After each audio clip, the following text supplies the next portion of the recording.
Good morning, my name is John, and I would like to tell you a story about our family living in a small town somewhere in the heart of America. Our town, surrounded by endless fields of corn and wheat, may seem insignificant to those accustomed to bustling metropolises, but for us, it's a whole world filled with warmth, love, and strong family ties. We are an ordinary family consisting of me, my wife Jane, and my parents, Jim and Sarah. Every morning, we gather in the kitchen, where my wonderful Mom cooks us delicious pancakes and bacon and eggs. The smell of freshly baked pancakes, tantalizing the nostrils, and the aroma of strong coffee create an atmosphere of coziness and comfort that reigns in our home. After a hearty breakfast, we all go about our business. Dad goes to the farm, where he grows corn and wheat and takes care of the herd of cows and sheep. My wife Jane works as a teacher at the local elementary school, imparting knowledge to the young minds of our town. As for me, I work as a mechanic at the only auto repair shop in our town, where I repair old pickups and tractors. In the evenings, when everyone returns home, we gather in the living room and share stories about the day. Mom talks about new recipes she's tried, Dad shares how things are going on the farm, and Jane tells about funny incidents with her students. Often our neighbors join us, and we drink tea or beer, exchanging gossip and news. On weekends, we all go fishing on the nearby lake or simply enjoy a picnic in the lap of nature. Despite the apparent simplicity of our way of life, for us, it is true happiness, to be close to loved ones, to live in harmony with the surrounding world, and to cherish every day lived. In our small town, there may not be bright lights and the bustle of big cities, but there is peace, tranquility, and true family idyll, which we cherish in our hearts. Unfortunately, a few months ago, I was fired from my job as a sheriff. Budget cuts forced the city council to make this difficult decision. Of course, for me, it was a serious blow. Being a sheriff was my calling. I was proud to maintain order and safety in our small town, but life goes on, and now I have to look for new ways to support my family. Perhaps I'll have to spend more time on my carpentry and wood carving hobbies to earn extra money, or maybe I should try my hand at another field. Whatever happens, I try not to lose heart and rely on the support of my wonderful family. For many couples, this becomes the last chance to find the long-awaited happiness of parenthood, but for Jane and me, this option was unacceptable. At first, we were very excited about the prospect of IVF. We thought that we would finally be able to overcome this trial and hear the ringing laughter of a child in our home. However, the more we studied the issue, the more doubts we had. Firstly, the IVF procedure was extremely expensive. With modest incomes of our family, we would have to sell almost all of our property to afford several attempts, and there was no guarantee of success. We simply could not afford to spend all our savings on something so risky and unpredictable. Moreover, the procedure itself seemed excessively invasive and contrary to the natural order of things. Hormonal injections, egg retrieval, fertilization in a test tube, all this deeply contradicted our principles and beliefs. We believed that a child should be conceived naturally, not in laboratory conditions. Many of our friends and relatives tried to convince us to go for IVF, saying that modern medicine works wonders, but despite all the respect for science, we could not abandon our moral principles. Deep down, we believe that if a child is meant to be born, it will happen naturally, without the intervention of technology. Jane took the refusal of IVF very hard. I saw her tormented by feelings of guilt and regret. At times, she fell into a deep depression and did not want anything, neither to eat, nor to drink, nor to talk. Sometimes it seemed to me that I was losing her. In such moments, I simply hugged her silently, allowing her to cry on my chest. This decision was not easy for me either. Every time I saw happy families with children, inside I was overwhelmed with longing and envy. But I tried to be strong for Jane, for our family. I immersed myself in my craft, eagerly working in the workshop in the evenings. Wood carving and carpentry were my only refuge in those days. Perhaps someday we will reconsider the idea of having a child. Maybe over time our beliefs will change, and we will decide to try IVF, or maybe not. Who knows what fate has in store for us? But one thing I know for sure, Jane and I will go through this trial together, hand in hand, drawing strength from each other. After Jane and I made the difficult decision to forego the initial period after rejecting IVF was very difficult for both of us. Jane plunged into a deep depression. from which she emerged with great difficulty. She almost stopped leaving the house, avoided meeting with friends and their children. At times, it seemed to me that my wife was falling into a state of apathy. For whole days she sat idle, staring into space. I was plagued by terrible guilt for not being able to give Jane the most coveted thing, a child. Secretly from her, I even visited a psychologist in hopes of finding a way to pull her out of this painful state. Gradually, with the help of the specialist and the strength of my boundless love, Jane began to recover. A turning point was our joint passion for gardening. Early in the spring, we decided to start a small garden near our house. At first, it was just for hobby's sake, but gradually, taking care of the plants completely captivated us. We studied specialized literature, experimented with various varieties of vegetables, and devised our own cultivation methods. Soon our modest garden grew to impressive proportions. We worked on it from dawn to dusk, investing all our energy in efforts to grow a rich harvest, and these efforts were generously rewarded. Every year, our garden delighted us with an unprecedented abundance of ripe, juicy vegetables and fruits. Gradually, gardening became not just a hobby for us, but the true meaning of life. All our free time was devoted to work in the plot. We weeded, watered, fertilized. The neighbors joked that our garden could be called the Johnson family's offspring, and in a sense, they were right. We treated this patch of land as a beloved child, nurturing and cherishing it. In addition to the garden, my wife and I became passionate about hiking and camping. We explored all the surrounding forests and hills, had picnics on the banks of picturesque lakes, set up camp, and spent nights by the campfire under the starry sky. This close connection with nature, the feeling of unity with the whole world, this is what helped us heal the wounds of the soul after our difficult trials year after year. Season after season, our life flowed in a measured rhythm of gardening and hiking. Of course, sometimes thoughts of a child still visited me, especially when I saw how our friends and neighbors raised their little ones, but I tried to push these thoughts away, fully immersing myself in our new interests. Year after year, season after season, our life flowed in a measured rhythm of gardening and hiking. Of course, sometimes thoughts of a child still visited me, especially when I saw how our friends and neighbors raised their little ones, but I tried to push these thoughts away, fully immersing myself in our new interests. All these years after rejecting IVF, our lives flowed calmly and peacefully, surrounded by nature and close unity with the earth. Gardening, hiking, camping, it was in these simple joys that we found strength and solace after our disappointments. Over time, the pain of not being able to have children began to gradually fade in our hearts. However, one day something happened that stirred up this old wound again and awakened forgotten hopes. Our closest neighbors and good friends Frank and Martha, whose age was about the same as ours, suddenly announced joyful news. They were expecting a baby. At first, we were simply stunned by this news. Frank and Martha had long ago resigned themselves to the idea that they were not destined to find parental happiness. After all, like us, they had gone through many years of unsuccessful attempts to conceive a baby. It seemed that after so many disappointments, they had completely let go of this situation. However, life is always full of surprises, and nature decided to give them the most precious gift. One fine day, Martha simply woke up with a feeling that something had changed in her body. Taking a test, she discovered 2 coveted lines. Their joy knew no bounds. For Jane and me, this news was like thunder from a clear sky. We involuntarily felt deep envy mixed with joy for our friends. Old hopes and dreams of our own child were revived again. Jane began to sink back into her former suppressed state, when the slightest reminder of children plunged her into deep melancholy. I saw how difficult it was for her every time she visited Martha, whose belly was getting bigger every day. In her eyes, our friends awaited that dizzying, but such a happy time of expecting a baby, and Jane and I were again left alone, without this wonderful feeling. Sometimes at night, I woke up from my wife's quiet sobbing. How many times I hugged her and urged her not to lose heart.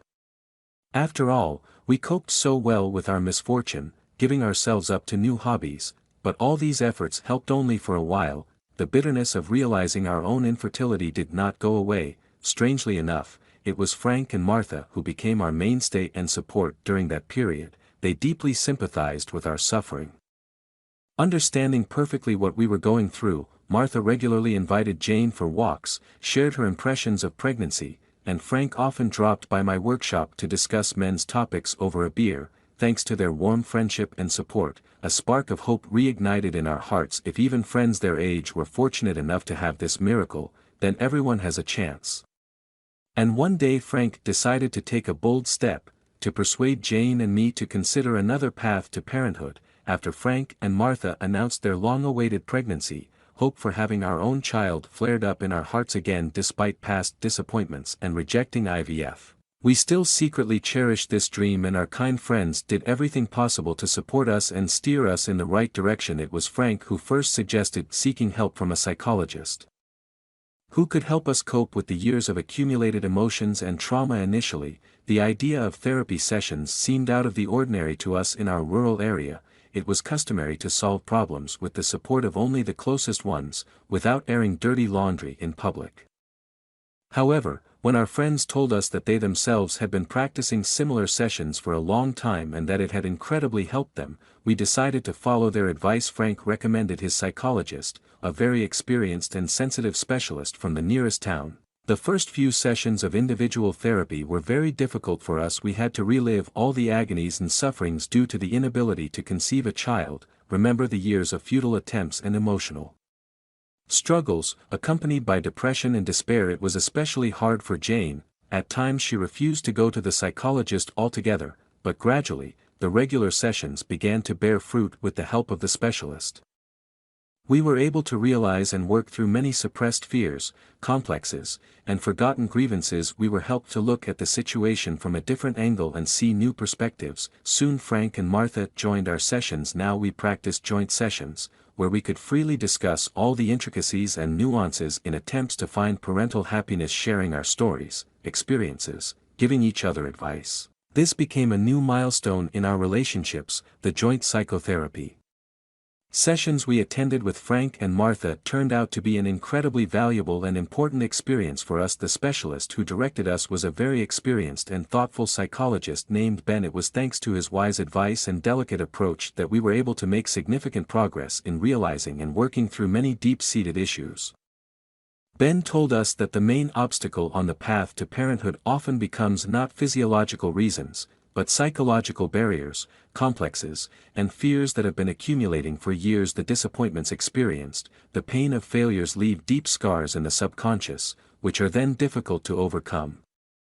The key task of therapy, according to Ben, was to eliminate these invisible barriers. To begin with, we had to learn to be absolutely open and honest, both with ourselves and with each other. For many years, we had all been accustomed to burying our emotions deep down, trying not to show weakness to others, but in reality, suppressing emotions only led to the accumulation of negative energy inside. Gradually, session after session, we learned to release these accumulated complexes and fears. Ben helped us unravel the intricate tangle of resentments, jealousy, guilt, creating a safe space for expressing the most secret feelings and thoughts. Sometimes these revelations were painful and tormenting, causing tears and emotional outbursts, but it was through these cleansing storms that we passed to find peace and balance. Special attention was paid by the psychologist to working with our beliefs and mental attitudes. He explained that many of them were formed in us in childhood under the influence of parents and the environment. For example, the subconscious belief that we were unworthy of becoming parents or that we would not be able to provide a child with a happy childhood. These blocking beliefs literally became a projection of reality, not allowing us to conceive a child. Step by step, Ben helped us review and reprogram these limiting beliefs. He taught us to notice their emergence and consciously cut off such destructive thoughts instead of them. We cultivated new, positive beliefs in ourselves, that we are worthy people, that we can give a child a safe and loving home, that we can cope with all difficulties. To consolidate the results, the psychologist gave us homework, practical exercises in mindfulness, meditation, visualization. This helped us stay focused on the right track, constantly remaining in a resourceful state. Of course, the path was very difficult, with numerous ups and downs. At times it seemed that we were about to give up and stop everything, but Ben's belief in our success was unwavering. He constantly reminded us of other couples who had managed to go this path to parenthood, overcoming themselves and their limitations. After long and exhausting months of psychotherapy, Jane and I accumulated immense emotional fatigue despite all our efforts and self-work. The desired goal, to find parental happiness, still seemed so distant and unattainable at some point. Psychologist Ben even advised us to take a break and completely change the scenery. It was good advice, as it turned out a change of scenery and distraction from intrusive thoughts helped us restore our strength and recharge with new energy. We began discussing the idea of a big trip, a true dream trip that we always postponed due to financial difficulties. Jane had long dreamed of Europe. She had read books about Paris, Rome, Barcelona dozens of times. Her eyes sparkled as she imagined us wandering through the picturesque streets of these ancient cities, admiring the magnificent architectural landmarks and works of art. For me, Europe was like a window into a completely unfamiliar world. I, a rural mechanic, had never traveled beyond the neighboring states. The decision was made. We started diligently saving money for a trip to Europe, of course. Our modest savings were clearly not enough for such a grand voyage, so we had to turn to our parents. Both mine and Jane's. The memory of our long-standing conception problems was still fresh. And our relatives willingly lent us the necessary sums so that we could fulfill this dream. For the next few months, all our free time was devoted to planning the trip. Jane studied French and Italian with audio courses. I studied maps and sites worth visiting. Gradually, the excitement of the journey completely engulfed us, pushing former worries into the background. And finally, the long-awaited day of departure arrived. We packed our suitcases, bid farewell to our relatives and friends, and set off on adventures, leaving behind the familiar, measured life of a small town. The entire flight to Paris, the first destination, we spent by the window, gazing at the endless cloud expanses and picturesque landscapes passing below. After spending several weeks in France, we took a train to Italy, where we were amazed by the Eternal City. Rome. I was charmed by the majestic architecture and rich cultural heritage that literally came to life at every step. Jane, on the other hand, was more attracted to the atmosphere of romance and love that permeated the air. We forgot about all our problems and enjoyed our time in this fairy tale land with joyful smiles. The journey lasted for several months. We visited Spain, Portugal, Greece, and Germany. Each new city was a revelation, providing an opportunity to experience unique traditions and ways of life. This trip was a breath of fresh air for us. We looked at the world and our possibilities in a completely new way, and when we, John and Jane, returned home from our vacation in France, we felt like new people. Our stay in this beautiful country turned out to be not only an exciting adventure but also a real source of inspiration and rejuvenation. From the moment we arrived in the small French town, we immersed ourselves in an atmosphere of unique charm and beauty. Narrow streets, cozy cafes, magnificent views of the city and the sea, all this made us feel like we were part of an incredible painting. We enjoyed exquisite French cuisine, tasted countless refined dishes and drinks that simply melted in our mouths. Every dinner became a real celebration for our taste buds, and every cafe or restaurant became a discovery of new culinary delights.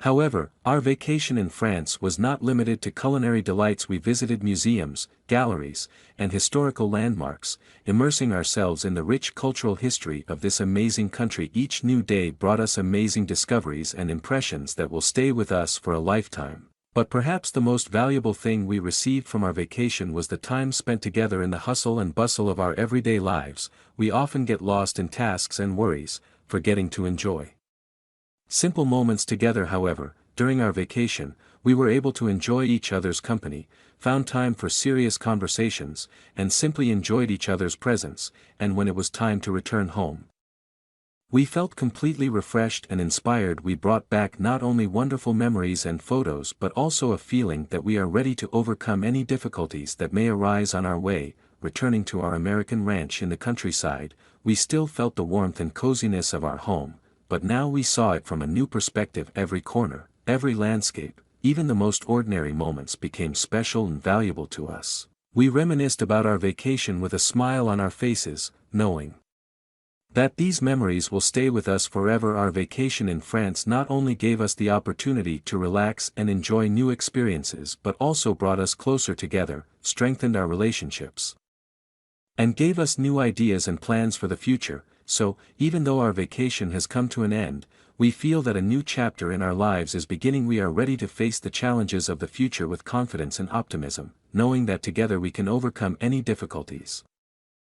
After returning from our unforgettable vacation in France, we, John and Jane, decided to seek help from doctors again to try to solve the infertility problem that had been plaguing us for a long time.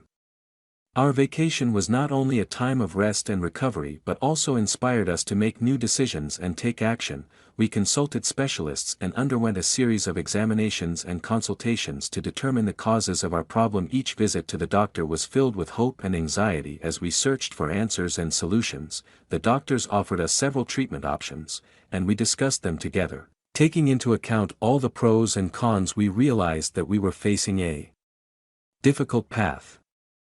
But we were ready to go through it together, supporting each other at every step. The beginning of treatment was not easy. Each procedure and each medication brought its own challenges and difficulties, but we did not lose hope and continued to move forward, knowing that it was necessary for our common future. We supported each other, shared our feelings and emotions, helping each other through difficult times. Our mutual support became our stronghold. When we struggled, we maintained a healthy lifestyle, followed the doctor's recommendations, and believed in success. We understood that our journey might be difficult, but we were ready to overcome all obstacles together. With each step we approached our goal, feeling that our perseverance and patience were bearing fruit. We continued to believe in ourselves and each other, knowing that together we could overcome all difficulties. After long and painful efforts related to treating infertility, we, John and Jane, finally succeeded in getting pregnant. It was a moment we had long hoped for, and our joy was boundless. We eagerly prepared for the arrival of our baby, dreaming of how we would build our family happiness together. However, fate gave us a harsh lesson during childbirth. A tragedy occurred, and our baby did not survive. It was a blow from which we could not recover. We lost a part of ourselves, our little treasure, whom we had been waiting for and loving even before his birth. After this tragedy, our lives changed forever. Jane fell into deep depression, and it was difficult for her to find the strength to cope with the loss. Every day was filled with bitterness and sorrow, and even the simplest everyday tasks seemed unbearable. For me, John, it was difficult to see my beloved wife suffer, and I felt powerless in the face of this pain. We both tried to support each other, but our hearts were broken, and we felt lost and alone in our grief. We sought help from a psychologist and a child loss consultant, hoping for help and support during this difficult time. Gradually, we began to recognize our feelings and find ways to cope with the pain and grief. The support of friends and family became a cornerstone for us during this difficult time. We are grateful for every word of support and every gesture of kindness that helped us gradually move forward, step by step, through pain and suffering. Time slowly healed our wounds, but the pain remained with us forever. We will never forget our baby and all the love we felt for him even before his birth. We overcame difficulties together, and our love for each other became our stronghold in this turbulent sea of emotions and trials. We will never forget our baby and all the joy he brought into our lives. Even if his time on earth was too short. After a long and painful period of mourning and sadness, we, John and Jane, gradually managed to overcome the pain and start returning to normal life. Our support for each other and our love became an irresistible force that helped us move forward. We both decided that we wanted to give ourselves time to recover and heal. After the loss of our baby, we understood that we needed to give ourselves time and space for the grieving and healing process before we could think about the future. Over time, our pain became less acute, and we began to discuss the possibility of adopting a child. We both felt that we wanted to give love and care to a child who needed it, and adoption became a natural step for us in this direction. We began to study the adoption process and discuss what kind of child would be suitable for us. We both dreamed of adopting a boy who could become part of our family and our hearts. Our conversations about the future with a child filled our lives with hope and optimism. We felt that this was the next step in our healing and path to happiness. After the loss of our baby, we decided to contact an adoption agency to learn more about the process and start our journey to becoming parents of an adopted child. We knew that there was a lot of work and challenges ahead of us, but we were ready to go through it all for the sake of our future son. Our hearts were open to love and care, and we believed that we would find a boy who would bring us joy and happiness. We were ready to open our home and our hearts to a child who was looking for a loving family and a warm home.